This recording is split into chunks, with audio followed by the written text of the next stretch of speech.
The judiciary. Bharat में federal system है जिसमें दो तरीके की गवर्नमेंट जो है वो काम करती है।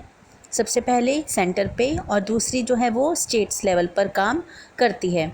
इसके बावजूद जो कोर्ट सिस्टम है वो हमारा यूनिफाइड है और वो इंडियन यूनियन और स्टेट्स दोनों के लिए एक जैसा ही काम करते हैं। इसीलिए इस सिस्टम को हम third branch of the government कहते हैं, द जुडिशरी। ये एक इंडिपेंडेंट सिस्टम है, ये इंडिपेंडेंटली काम करती है। इसके ऊपर लेजिस्लेटिव या एग्जीक्यूटिव किसी भी तरीके का कोई भी प्रेशर नहीं बना सकती। जुडिशरी जो है अपना फंक्शन इसलिए करती है ताकि आम जनता को जस्टिस मिल सके। इसके अलावा जो लॉज़ है उसको डिफ़ाइन कर सके, उसको इंटरप्रेट कर सके, साथ ही जो आम जनता है उनके राइट्स को प्रोटेक्ट कर सके। इसके साथ साथ इसको कॉन्स्टिट्यूशन का रखवाला भी कहा जाता है, क्योंकि जो भी कॉन्स्टिट्यूशन के अगेंस्ट काम करता है या फिर लॉ तोड़ता है ये उसको पनिश भी करती है। जजेस होते हैं जो इस कोर्ट को प्रिसाइड करते हैं, और इंडिविजुअल्स हो चाहे ऑर्गेनाइजेशंस हो चाहे गवर्नमेंट्स हो, सबके अगेंस्ट जो है ये फैसले सुना सकती है। इसके ऊपर किसी भी तरीके का कोई भी बाउंडेशन नहीं होता है। इनमें सबसे जुडिशल सिस्टम में सबसे टॉप मोस्ट होती है सुप्रीम कोर्ट, जो न्यू दिल्ली में लोकेट है। इसके बाद आते हैं हाई कोर्ट्स। हाई कोर्ट्स हर स्टेट के अपने होते हैं, और हाई कोर्ट्स के बाद आते हैं और छोटे कोर्ट्स जिसको बोला जाता है सबऑर्डिनेट कोर्ट्स। अब आपका सबसे पहला टॉपिक है the supreme court. Supreme court जो है वो न्यू दिल्ली में लोकेट है, और ये सबसे हाईएस्ट जुडिशली अथॉरिटी हमारे देश के अंदर मानी जाती है। इसको गार्डियन ऑफ द कॉन्स्टिट्यूशन भी कहा जाता है। इसके जो हेड होते हैं वो चीफ जस्टिस ऑफ इंडिया कहलाए जाते हैं। इनके अलावा और बहुत सारे जजेस जो है वो इनके अंडर में काम करते हैं। ये जजेस जो होते हैं सुप्रीम कोर्ट में अपॉइंट किए जाते हैं प्रेसिडेंट के द्वारा, जो काउंसिल ऑफ मिनिस्टर्स की कंसल्टेशन के साथ लेकर इनको अपॉइंट करता है। तो सुप्रीम कोर्ट के जज बनने के लिए आपके पास ये क्वालिफ़िकेशन होनी चाहिए कि सबसे पहले आप भारत के सिटीज़न होने चाहिए, आप हाई कोर्ट में या फिर और बाकी कोर्ट्स के अंदर पहले 10 साल जो है काम कर चुके हो, एडवोकेट रह चुके हो, या फिर आप हाई कोर्ट के अंदर पिछले 5 सालों से जज के तौर पर नियुक्त हो।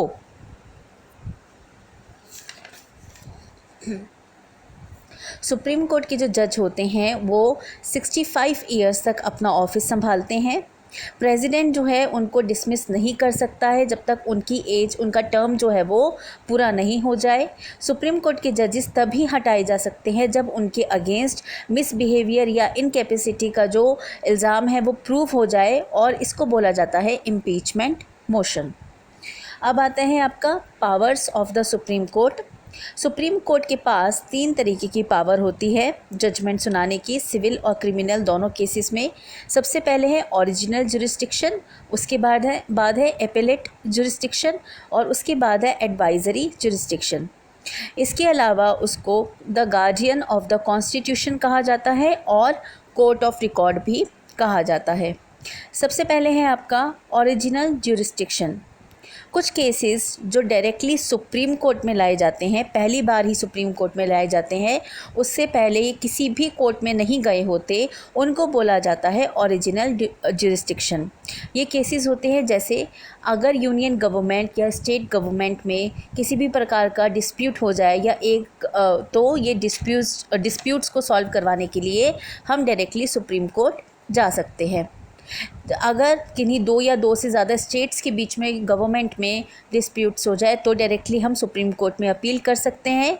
अगर किसी ने कॉन्स्टिट्यूशन के ख़िलाफ़ कुछ काम किया है, चाहे वो गवर्नमेंट ही क्यों ना हो, चाहे कोई इंडिविजुअल ही क्यों ना हो, तो भी हम सुप्रीम कोर्ट में जा सकते हैं।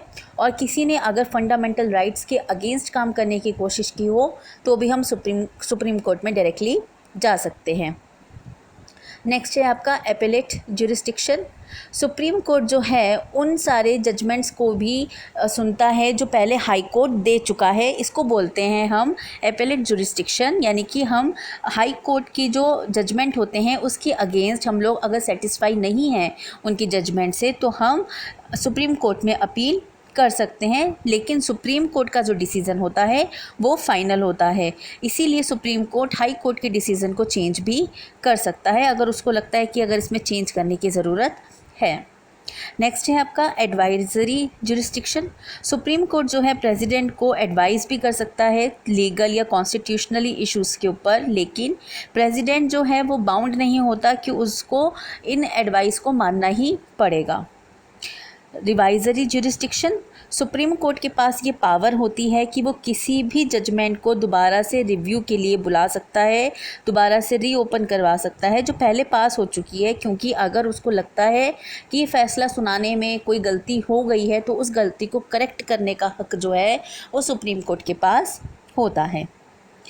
नेक्स्ट है आपका guardian of the constitution. Supreme court को कॉन्स्टिट्यूशन का रखवाला कहा जाता है। क्यों? क्योंकि ये दो तरीके से कॉन्स्टिट्यूशन को प्रोटेक्ट करता है। सबसे पहले अगर एग्जीक्यूटिव यानी कि अगर गवर्नमेंट जो है किसी भी तरीके का ऐसा ऑर्डर पास करती है जो कॉन्स्टिट्यूशन के अगेंस्ट है तो सुप्रीम कोर्ट उस ऑर्डर को कैंसिल कर सकती है। इसके अलावा वो रिट्स जो है वो इशू कर सकती है। रिट्स होते हैं ऑर्डर्स या फिर डायरेक्शंस, यानी कि अगर किसी ने फंडामेंटल राइट्स तोड़ने की कोशिश करी है, छीनने की कोशिश करी है हमारे, तो भी सुप्रीम कोर्ट उसके अगेंस्ट रिट्स इशू कर सकती है और उसको ख़त्म कर सकती है। इस तरीके से ये कॉन्स्टिट्यूशन को प्रोटेक्ट करती है। नेक्स्ट है आपका the scope of judicially review. Supreme court के पास पावर होती है कि वो जो एग्जीक्यूटिव ऑर्डर होते हैं, चाहे सेंट्रल गवर्नमेंट के लिए के हो चाहे स्टेट गवर्नमेंट के हो, उनको रिव्यू के लिए ले सकती है। और अगर उसको लगता है कि इंडियन कॉन्स्टिट्यूशन के अगेंस्ट लिए गए ऑर्डर है तो सुप्रीम कोर्ट के पास पूरा हक है कि वो उसको कैंसिल कर दे। कोई भी गवर्नमेंट उसके खिलाफ नहीं जा सकती। नेक्स्ट है आपका court of record. Supreme court को के जितने भी जजमेंट्स होते हैं उनको रिकॉर्ड किया जाता है, प्रिंट किया जाता है, जिससे कि इन फ्यूचर अगर ऐसे कोई केसेस आते हैं जिसका जजमेंट बिल्कुल सिमिलर हो तो इन प्रीवियस रिकॉर्ड्स के ज़रिए आप को आगे फ्यूचर में जजमेंट देने में आसानी हो सके। इसीलिए जितने भी फैसले सुनाए जाते हैं, जितने भी केसेस लड़े जाते हैं, उन सबको रिकॉर्ड किया जाता है। तो ये था आपका सुप्रीम कोर्ट। अब है आपका द हाई कोर्ट। कॉन्स्टिट्यूशन के अकॉर्डिंग हर स्टेट के अपने हाई कोर्ट होते हैं। जैसे सुप्रीम कोर्ट तो पूरे कंट्री का एक है, लेकिन हाई कोर्ट हर स्टेट का अपना होता है। कई बार ऐसा होता है कि स्टेट बहुत बड़ा नहीं है, उसकी पॉपुलेशन बहुत ज़्यादा नहीं है, तो 2-3 स्टेट मिलाकर एक हाई कोर्ट बना दी जाती है। कई बार यूनियन टेरिटरीज़ जो है वो उनके जुरिस्डिक्शन के अंदर आ जाती है। कॉम्पोजिशन, इसके सबसे हाईएस्ट लेवल पर चीफ जस्टिस होते हैं। चीफ जस्टिस के बाद कई सारे जजेस और आते हैं जिनको प्रेसिडेंट जो है वो नियुक्त करता है। डिपेंड करता है वो स्टेट कितना बड़ा है, अगर ज़्यादा बड़ा है तो ज़्यादा जजेस जो है वो नियुक्त किए जाएंगे और अगर छोटा है तो कम जजेस नियुक्त किए जाएंगे। ये चीफ जस्टिस जो होते हैं हाई कोर्ट के या फिर बाकी जजेस जो होते हैं हाई कोर्ट के, वो प्रेसिडेंट नियुक्त करते हैं उस स्टेट के गवर्नर से कंसल्ट करके और चीफ जस्टिस ऑफ इंडिया से कंसल्ट करके। हाई कोर्ट के जजेस के लिए क्वालिफ़िकेशन होनी चाहिए कि सबसे पहले वो भारत के सिटीज़न होने चाहिए, वो पिछले 10 सालों से भारत में जुडिशली ऑफिस जो है वो संभाल रहे हों। इसके अलावा वो पिछले 10 साल से हाई कोर्ट में एडवोकेट रहे हो या फिर बाकी 2 या 2 से ज़्यादा कोर्ट्स के अंदर भी वो काम कर चुके हों। हाई कोर्ट के जजेस जो है वो 62 ईयर्स तक अपना काम संभालते हैं। वो चाहे तो पहले रिज़ाइन भी कर सकते हैं और प्रेसिडेंट भी उनको तभी निकाल सकते हैं जब उनके अगेंस्ट भी इम्पीचमेंट मोशन आ जाए, जैसे कि सुप्रीम कोर्ट के जजेस के अगेंस्ट आता है। अदरवाइज़ उनको भी अपने काम से बाहर नहीं निकाला जा सकता। अब है powers of the high court. High court के पास सबसे पहले ओरिजिनल जुरिस्डिक्शन की पावर होती है, यानी कि ओरिजिनल केसेस जो पहली बार सिर्फ हाई कोर्ट में ही लाए गए हैं। इनमें आता है कि कोई अगर हमारे फंडामेंटल राइट्स को लेकर कोई झगड़े हो गए या फिर उस स्टेट के अंदर जो इलेक्शंस हो रहे हैं उसके अगेंस्ट किसी ने पिटीशन फाइल कर दी, कैंडिडेट के अगेंस्ट कोई इल्ज़ाम लग गया, तो ये सारे कंडीशन में ओरिजिनल जुरिस्डिक्शन हाई कोर्ट के पास जा सकती हैं। इसके बाद है एपेलेट जुरिस्डिक्शन। इसमें भी यही है कि हम अपील कर सकते हैं जो सब ऑर्डिनेट कोर्ट्स ने हमें जजमेंट सुनाई हैं, जो डिस्ट्रिक्ट कोर्ट्स होती हैं उन्होंने हमें जो जजमेंट सुनाई हैं, अगर हम उससे सेटिस्फाई नहीं हैं तो हम हाई कोर्ट में अपील कर सकते हैं। हाई कोर्ट के पास भी ये पावर होती है कि वो सबऑर्डिनेट कोर्ट्स के जितने भी डिसीज़न हैं उनको दोबारा से रिव्यू के लिए बुला सके और उसको चेंज भी कर सके। कई बार ऐसा होता है कि वो केसेस को एक कोर्ट से दूसरे कोर्ट में ट्रांसफ़र भी कर सकते हैं। हाई कोर्ट के पास भी पावर होती है कि वो सबऑर्डिनेट कोर्ट्स को कंट्रोल करे और उनके फंक्शन को सुपरवाइज करे। रिवाइजरी ज्यूरिसडिक्शन भी इसी तरीके से है कि ये जो लोअर कोर्ट्स के जितने भी केसेस होते हैं उनको दोबारा से रिवाइजरी के तौर पे बुला सकते हैं।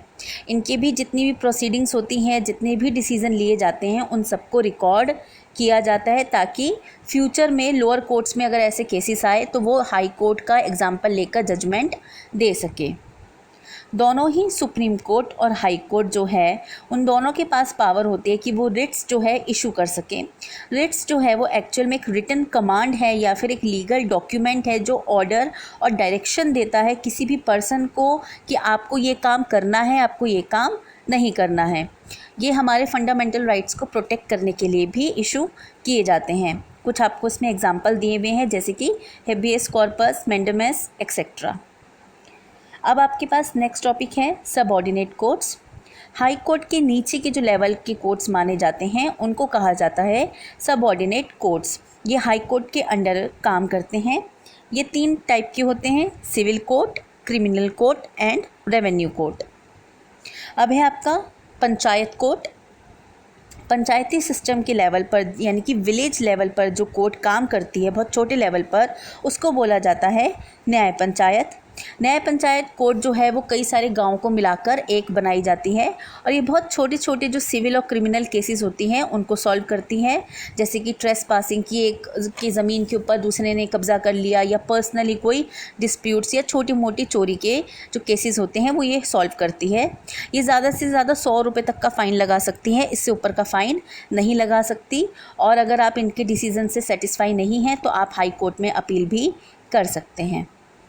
नेक्स्ट है आपका लोक अदालत। हमारे देश के अंदर जो जस्टिस पाने का जो प्रोसेस है, जो न्याय पाने का जो प्रोसेस है, वो काफ़ी लंबा है और थोड़ा एक्सपेंसिव भी है। इसीलिए इससे बचने के लिए कि आम जनता को ना बहुत लंबे समय तक स्ट्रगल करना पड़े जस्टिस के लिए और ना बहुत ज़्यादा पैसा खर्च करना पड़े, उनको जल्दी जो है और बहुत सस्ते दामों पर जुडिशली सर्विस मिल सके, ऐसे में लोक अदालत जो है वो सेटअप की गई। पहली लोक अदालत दिल्ली में 1985 में सेटअप की गई और ये एक दिन के अंदर कम से कम 150 केसेस देखती है। लोक अदालत को जो प्रिसाइडेड करते हैं वो जो जजेस रिटायर्ड हो चुके हैं वो करते हैं।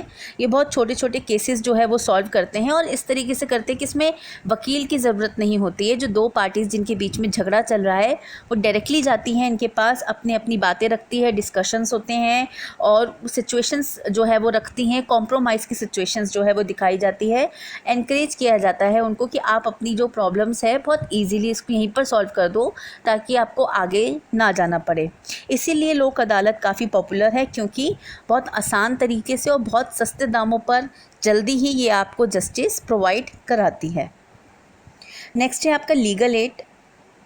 इंडियन कॉन्स्टिट्यूशन के अकॉर्डिंग हमारे सारे जितने भी भारतीय नागरिक हैं वो कानून की निगाह में इक्वल है। वो किसी भी तरीके का caste, creed, social status, gender या रिलीजन देखकर भेदभाव नहीं करती। इसीलिए लीगल एड स्कीम के अंदर फ्री लीगल एड या लीगल सर्विस जो है प्रोवाइड कराई जाती है उन लोगों को जो गरीब हैं या फिर हमारी सोसाइटी के वीकर सेक्शन के अंदर आते हैं।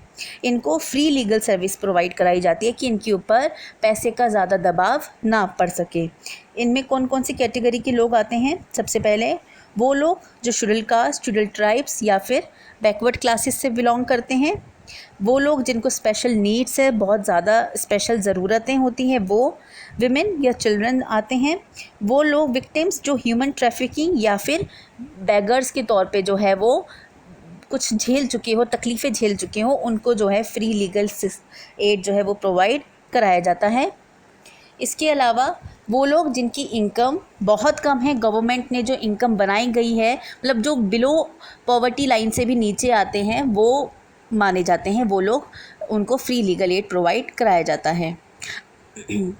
तो इंडियन जुडिशरी इस तरीके से डिज़ाइन किया गया है कि हर इंसान को जो है वो जस्टिस मिल सके, और इसीलिए ये इंडिपेंडेंटली फंक्शंस करती है। इसके ऊपर ना एग्जीक्यूटिव और ना ही लेजिस्लेचर किसी भी तरीके का कोई भी प्रेशर नहीं डाल सकती।